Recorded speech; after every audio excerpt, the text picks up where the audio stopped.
Hi! Welcome to day 10 AWS with DevOps. Last వీడియోలో మనం cloud watch గురించి చూసాము. క్లౌడ్ వాచ్‌లో అలార్మ్స్ ఎలా క్రియేట్ చేయాలో చూసాము. అలాగే ఎలా మానిటర్ చేయాలో కూడా చూసాము.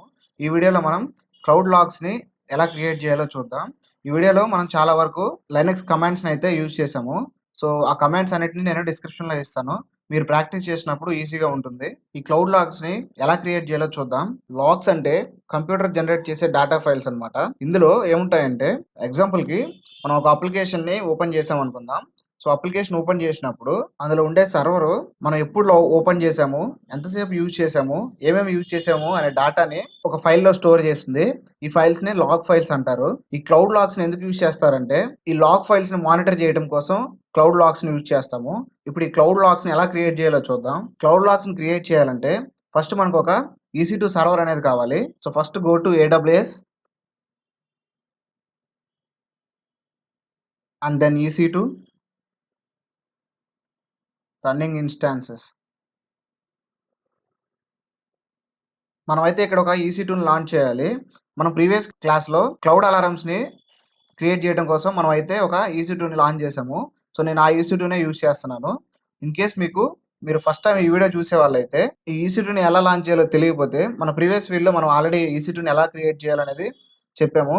సో, ఫస్ట్ ఆ వీడియో చూసిన తర్వాత ఈ వీడియో చూడండి. అప్పుడే మనకి ఈ వీడియో అనేది బాగా అర్థమవుతుంది. లాగ్స్‌ని క్రియేట్ చేయడం కోసం EC2 కావాలి.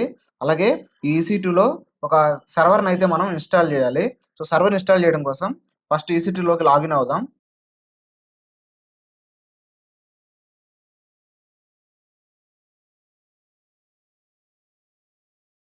సర్వర్‌లోకి లాగిన్ అయిన వెంటనే సర్వర్‌ని అప్డేట్ చేయాలి.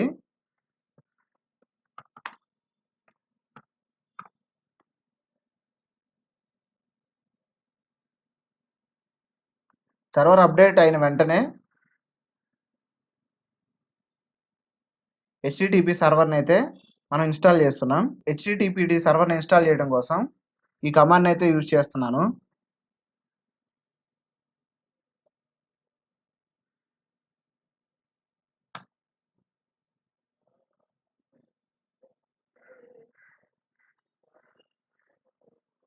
సో, హెచ్‌టిటిపిడి సర్వర్‌నైతే ఇన్‌స్టాల్ చేశాము. ఇక్కడ అనే కమాండ్ ఎందుకు యూజ్ చేశానంటే, మనం తీసుకుంది అమీ లినక్స్ కాబట్టి, ఈ కమాండ్ అనేది ప్యాకేజెస్‌ని ఇన్‌స్టాల్ చేయడం కోసం యూజ్ చేస్తాము. అదే ఉబంటులో అయితే సుడో apt get అనే కమాండ్ యూజ్ చేస్తాము. సో, మనం అమీ లినక్స్ తీసుకున్నాం కాబట్టి కమాండ్ యూజ్ చేయాలి.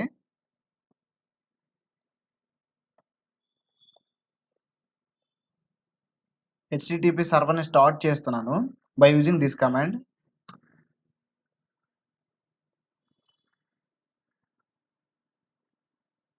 సర్వీస్ స్టార్ట్ అయిందో లేదో చెక్ చేద్దాం.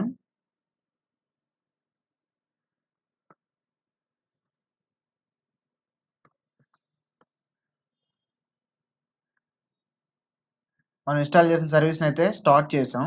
ఇప్పుడు ఇది వర్క్ అవుతుందో లేదో చెక్ చేయడం కోసం EC2కి వెళ్ళి పబ్లిక్ ఐపీ అడ్రెస్ తీసుకొని చెక్ చేద్దాం. హెచ్‌టిటిపి అయితే సక్సెస్‌ఫుల్‌గా ఇన్‌స్టాల్ అయింది. సో, నెక్స్ట్ మనం ఏం చేయాలంటే ఒక ఐఏఎం రోల్‌ని క్రియేట్ చేసి, ఐఏఎం రోల్‌కి ఒక కస్టమ్ పాలిసీని క్రియేట్ చేయాలి. ఐఏఎం రోల్ దేనికి క్రియేట్ చేయాలంటే ఈ EC2 సర్వర్‌కి క్రియేట్ చేయాలి. అసలు ఇక్కడ ఐఏఎం రోల్‌ని ఎందుకు క్రియేట్ చేయాలి అంటే, ఒక సర్వీస్ నుంచి ఇంకో సర్వీస్ లాగిన్ అవ్వడం కోసం మనకి డైరెక్ట్‌గా యాక్సెస్ అనేది ఉండదు. సో, ఇలా యాక్సెస్ తీసుకోవడం కోసం మనం ఒక రోల్‌ని EC2కి అయితే క్రియేట్ చేయాలి. సో, నెక్స్ట్ ఐఏఎంలో రోల్‌ని ఎలా క్రియేట్ చేయాలో చూద్దాం. Go to IAM. ఇక్కడ ఐఏఎంకి మనం కస్టమ్ పాలిసీని యాడ్ చేయాలి కాబట్టి, ఫస్ట్ మనం కస్టమ్ పాలిసీని క్రియేట్ చేద్దాం.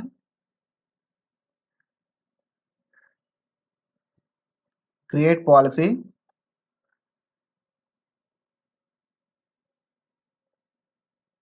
జేసన్. సో, లాగ్స్‌ని యాక్సెస్ చేయడం కోసం యూజ్ అయ్యే కస్టమ్ పాలిసీ స్క్రిప్ట్‌ని నేను ఇక్కడ పేస్ట్ చేస్తున్నాను. ఈ స్క్రిప్ట్‌ని నేను మీకు డిస్క్రిప్షన్‌లో కూడా పెడతాను. మీరు అక్కడి నుంచి ప్రాక్టీస్ చేసేటప్పుడు మీకు ఈజీగా ఉంటుంది.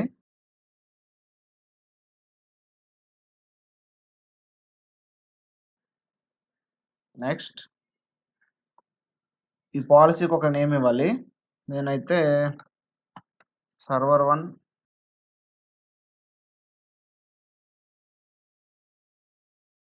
నేనైతే ఈ నేమ్ ఇచ్చాను. ఇక్కడ మీరు ఏ నేమ్ అయినా ఇచ్చుకోవచ్చు. Create a policy. సో మనమైతే ఒక కస్టమ్ పాలసీని క్రియేట్ చేసాము. ఇప్పుడు మనం ఒక కస్టమ్ రోల్ని క్రియేట్ చేయాలి. So create a role. So ఇక్కడ మనం సర్వీసెస్కి రోల్ని క్రియేట్ చేయాలి కాబట్టి ఏడబ్ల్యూఎస్ సర్వీసెస్ని క్లిక్ చేస్తున్నాను.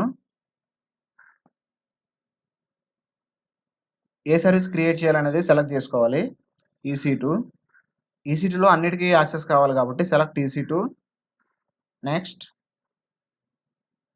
మనం ఇక్కడ ఇంత క్రియేట్ చేసిన కస్టమ్ పాలసీని ఈ రోల్కి అనేది యాడ్ చేయాలి. So customer manager policies select and then next. So మనం క్రియేట్ చేయబోయే రోల్కి ఒక నేమ్ అయితే ఇవ్వాలి.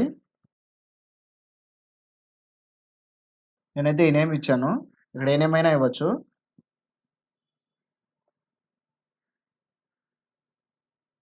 Create a role.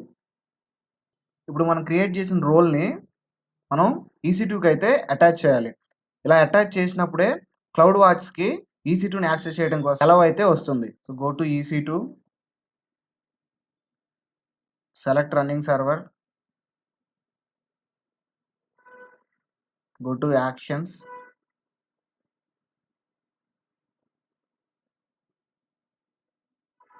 go to security, modify IAM role.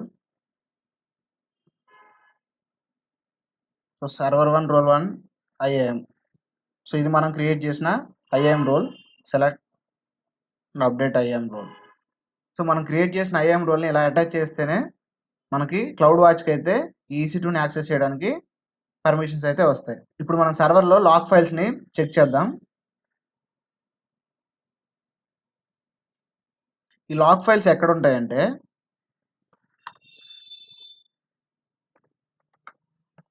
/var/log/httpd ఈ లొకేషన్లో అయితే లాగ్ ఫైల్స్ ఉంటాయి. ls. సో ఇవే లాగ్ ఫైల్స్. ఈ లాగ్ ఫైల్స్ని మనం క్లౌడ్ లాగ్స్లో యాక్సెస్ చేయాలి. ఈ క్లౌడ్ లాగ్స్ అనేది ఈ లాగ్స్ని యాక్సెస్ చేయడం కోసం ఇక్కడ మనం ఒక AWS లాగ్ ఏజెంట్ని అయితే ఇన్స్టాల్ చేయాలి. So by using this command ఆ లాగ్ ఏజెంట్ని అయితే నేను ఇన్స్టాల్ చేస్తున్నాను.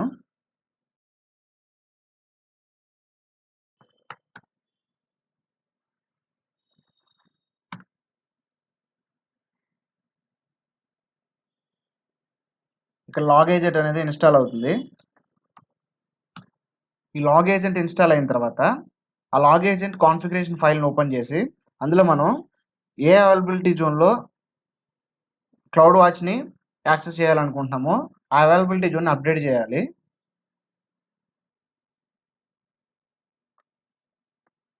ఈ కమాండ్ యూజ్ చేసి నేనైతే కాన్ఫిగరేషన్ ఫైల్ని ఓపెన్ చేస్తున్నాను. సో ఫైల్ ఓపెన్ అయిన తర్వాత ఈ US ఈస్ట్ దగ్గర మనం ఏ అవైలబిలిటీ జోన్లో క్లౌడ్ వాచ్ని యాక్సెస్ చేయాలనుకుంటున్నామో ఆ అవైలబిలిటీ జోన్ ఎంటర్ చేయాలి. ఫర్ ఎగ్జాంపుల్ నేను ఇప్పుడు ఒహాయోలో EC2ని లాంచ్ చేశాను. సో అదే ఒహాయోలో నేను క్లౌడ్ లాగ్స్ని యాక్సెస్ చేయాలనుకుంటే నేను ఆ ఒహాయో రీజన్ని ఇక్కడ ఇస్తాను. లేదు ఇన్ కేస్ నేను నార్త్ వర్జీనియాలో క్లౌడ్ వాచ్ని యాక్సెస్ చేయాలనుకుంటే అక్కడ అవైలబిలిటీ జోన్ అడ్రస్ని ఇక్కడ ఇవ్వాలి. So Ctrl+S and Ctrl+X enter చేసిన తర్వాత సేవ్ చేసి ఎగ్జిట్ చేయాలి. ఈ AWS CLI కాన్ఫిగర్ ఫైల్ని అప్డేట్ చేసిన తర్వాత అలాగే AWS లాగ్ ఫైల్ కాన్ఫిగరేషన్ కూడా అప్డేట్ చేయాలి by using this command.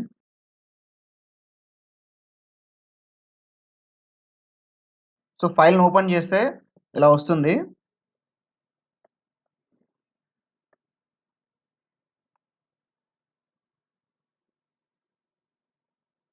So ఇక్కడ కొంత ఇన్ఫర్మేషన్ అయితే మనం అప్డేట్ చేయాలి. ఎక్కడైతే ఈ మెసేజ్ అని ఉంటుందో అక్కడ మనం access-logs అని ఎడిట్ చేయాలి. కీబోర్డ్ యారోస్ని యూజ్ చేసి మనం దీన్ని అయితే ఎడిట్ చేయాలి.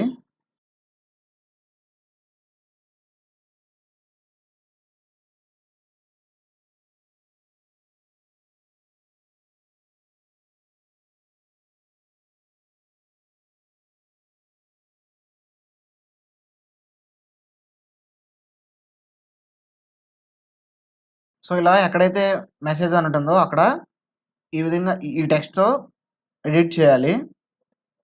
ఎడిట్ చేసిన తర్వాత మనం ఇప్పుడు యాక్సెస్ లాగ్‌కి టెక్స్ట్‌ని ఎడిట్ చేసాము. అలాగే ఇక్కడ ఎర్రర్ లాగ్‌తో కూడా టెక్స్ట్ అనేది ఎడిట్ చేయాలి. Copy this and paste. So ఎక్కడైతే యాక్సెస్ అని ఇచ్చామో అక్కడ ఎర్రర్ అని చెప్పి ఎడిట్ చేయాలి. అలాగే ఈ లాగ్స్‌ని క్రియేట్ చేసినప్పుడు ఒక సర్వర్‌లో చాలా టైప్స్ ఆఫ్ లాగ్స్ అనేవి ఉంటాయి. సో మనం మానిటర్ చేసేటప్పుడు ఈసీటీ లాగ్స్‌నే మనం మానిటర్ చేయాలి కాబట్టి మనకి ఏ లాగ్స్ అనేది ఐడెంటిఫై కోసం ఇక్కడ నేను క్లౌడ్ వాచ్ అని ఇస్తున్నాను. సో అలాగే సేమ్ ఎర్రర్ లాగ్స్‌లో కూడా క్లౌడ్ వాచ్ అని ఎంటర్ చేస్తున్నాను.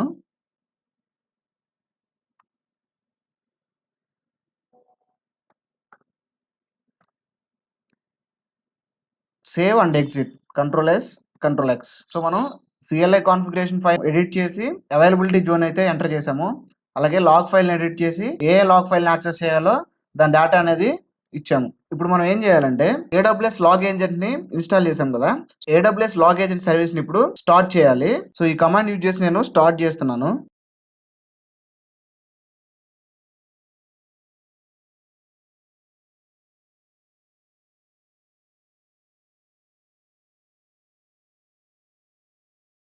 సో ఈ సర్వీస్ అనేది స్టార్ట్ అయిందో లేదో చూద్దాం. సో సర్వీస్ అనేది రన్నింగ్లో ఉంది. సో ఈ సర్వీస్ని స్టార్ట్ చేసిన వెంటనే ఆటోమేటిక్గా లాగ్ ఫైల్స్ అనేవి క్లౌడ్ లాగ్స్లోకి పుష్ అవుతాయి. So then go to cloud logs, cloud watch.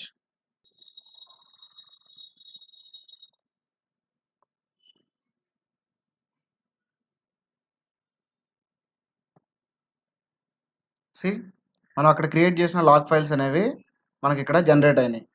So ఈ విధంగా మనం క్లౌడ్ లాగ్స్ని క్రియేట్ చేసుకోవచ్చు. సో లాగ్స్ని చెక్ చేయడం కోసం open logs and then click log stream. See so ఇవి లాగ్ ఫైల్ డీటెయిల్స్. సో ఎవరైనా AWS డెవాప్స్ కోర్స్ నేర్చుకోవాలనుకునే వాళ్ళకి మన ఛానల్ని షేర్ చేయండి. అలాగే సబ్స్క్రైబ్ చేసుకోండి. ఈ వీడియో నచ్చినట్లయితే like, share and comment. Thank you.